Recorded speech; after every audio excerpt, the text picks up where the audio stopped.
ಶ್ರೀ ಗಣೇಶ ಶಾರದಾ ಗುರುಭ್ಯೋ ನಮಃ. ಹರಃ ಓಂ. ಶಾಂತಾನಂದ ಸ್ವರೂಪಾಯ ಶಿಷ್ಯಾನಂದ ಪ್ರದಾಯಿನೇ ಶ್ರೀ ಚನ್ನಸಿದ್ದರಾಮಾಯ ಶಿವಾಯ ಗುರುವೇ ನಮಃ. ನಮ್ಮ ಧರ್ಮ ವೀರಶೈವ ಲಿಂಗಾಯತ ಧರ್ಮ. ವೀರಶೈವ ಲಿಂಗಾಯತ ಧರ್ಮದ ಪಂಚಪೀಠಗಳಲ್ಲಿ ಮೂರನೆಯದು ಕೇದಾರ.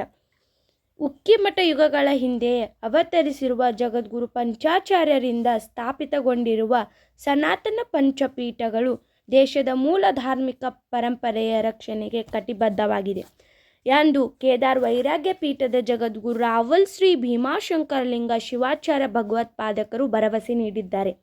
ಉಕ್ಕಿಮಠಕ್ಕೆ ಆಗಮಿಸಿದ ಜಗದ್ಗುರು ಶಂಕರಾಚಾರ್ಯ ಪರಂಪರೆಯ ಪುರಿ ಜಗನ್ನಾಥ ಪೀಠದ ಶ್ರೀ ಅಧ್ಯಕ್ಷಾನಂದ ಭಾರತಿ ಸ್ವಾಮಿಗಳೊಂದಿಗೆ ಸಂವಾದ ನಡೆಸಿದರು.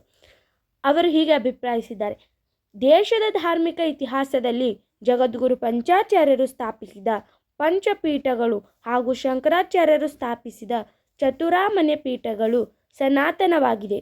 ಇತ್ತೀಚಿನ ದಿನಗಳಲ್ಲಿ ಬೇರೆ ಬೇರೆ ಹಲವಾರು ಪೀಠಗಳು ಹುಟ್ಟಿಕೊಂಡಿರುವುದು ಸನಾತನ ಪೀಠಗಳ ಮೇಲೆ ಪರಂಪರೆ ರಕ್ಷಿಸುವ ಬಹುದೊಡ್ಡ ಜವಾಬ್ದಾರಿ ಇದೆ. ಇದನ್ನು ಜಗದ್ಗುರು ಶಂಕರಾಚಾರ್ಯರು ಕೂಡ ಎತ್ತಿ ಹಿಡಿದರು. ಹಿಮಾಲಯದಲ್ಲಿರುವ ಕೇದಾರನಾಥ ಪೂಜಾ ಅಧಿಕಾರವು ಮತ್ತು ಸಂಪೂರ್ಣ ಆಡಳಿತ ವೈರಾಗ್ಯ ಪೀಠದ ಕೇದಾರ್ ಜಗದ್ಗುರುಗಳೊಂದಿಗೆ ಇದಕ್ಕೆ ಸಾಕ್ಷಿ ಎಂದರು. ಪ್ರಾಚೀನ ಕಾಲದಿಂದಲೂ ದಕ್ಷಿಣ ಭಾರತದ ಶುದ್ಧ ವೀರಶೈವ ಮಹೇಶ್ವರ ಜಂಗಮ ಅಂಶಸ್ಥರು ಕೇದಾರನಾಥನ ಪೂಜೆ ನೆರವೇರಿಸುತ್ತಿದ್ದಾರೆ. ಆ ಪರಂಪರೆಯನ್ನು ಶಂಕರಾಚಾರ್ಯರು ಕೂಡ ಒಪ್ಪಿ ಗೌರವಿಸಿದ್ದಾರೆ.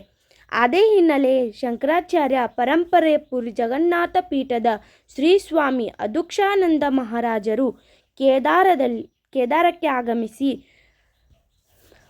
ಪರಂಪರೆಯ ಪುನರಾತ್ಮನಕ್ಕೆ ಬಲ ಬಂದಿದೆ ಎಂದು ಕೇದಾರ್ ಜಗದ್ಗುರುಗಳು ಸಂತಸ ವ್ಯಕ್ತಪಡಿಸಿದ್ದಾರೆ.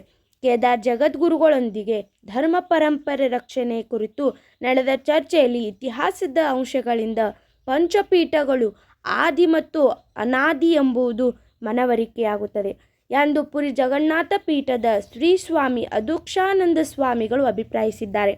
ಜಗದ್ಗುರು ಶಂಕರಾಚಾರ್ಯರು ದೇಶದ ಎಲ್ಲ ಪ್ರಾಂತ್ಯಗಳಲ್ಲಿ ಸಂಚರಿಸಿ ಆಯಾ ಭಾಗದಲ್ಲಿರುವ ಧರ್ಮ ಪರಂಪರೆಯ ಅದುದಕ್ಷತೆ ವಿಶೇಷ ಒತ್ತು ನೀಡಿದರು. ಅಂತೆಯೇ ಕೇದಾರನಾಥ ಕ್ಷೇತ್ರಕ್ಕೂ ಅವರು ಆಗಮಿಸಿ ವೈರಾಗ್ಯ ಪೀಠದ ಅಧೀನದಲ್ಲಿ ನಡೆಯುತ್ತಿದ್ದ ಪೂಜಾ ವ್ಯವಸ್ಥೆಯು ಮನಗಂಡಿದರು ಎಂದು ಅವರು ವಿವರಿಸಿದರು. ತಾವು ನಿತ್ಯ ಪೂಜೆಗೈಯುವ ವಿಶೇಷ ಶಿವಲಿಂಗದ ಸಮೇತವಾಗಿ ಭಾರತದ ದ್ವಾದಶ ಜ್ಯೋತಿರ್ಲಿಂಗಗಳ ಯಾತ್ರೆ ಕೈಗೊಂಡಿರುವ ಶ್ರೀಗಳು ಶಿವಲಿಂಗವನ್ನು ಉಕ್ಕಿಮಠದ ಜಗದ್ಗುರು ಏಕೋರಾಮರಾಧ್ಯರು ಗದ್ದುಗೆಯ ಮೇಲೇರಿಸಿ ಪೂಜೆ ಸಲ್ಲಿಸಿದರು. ನಂತರ ಕೇದಾರ್ ಜಗದ್ಗುರುಗಳು ಶ್ರೀಗಳಿಗೆ ರೇಷ್ಮೆ ಶಾಲು ಹೊದಿಸಿ ತಾಂಬೂಲ ನೀಡಿ ಗೌರವಿಸಿದರು.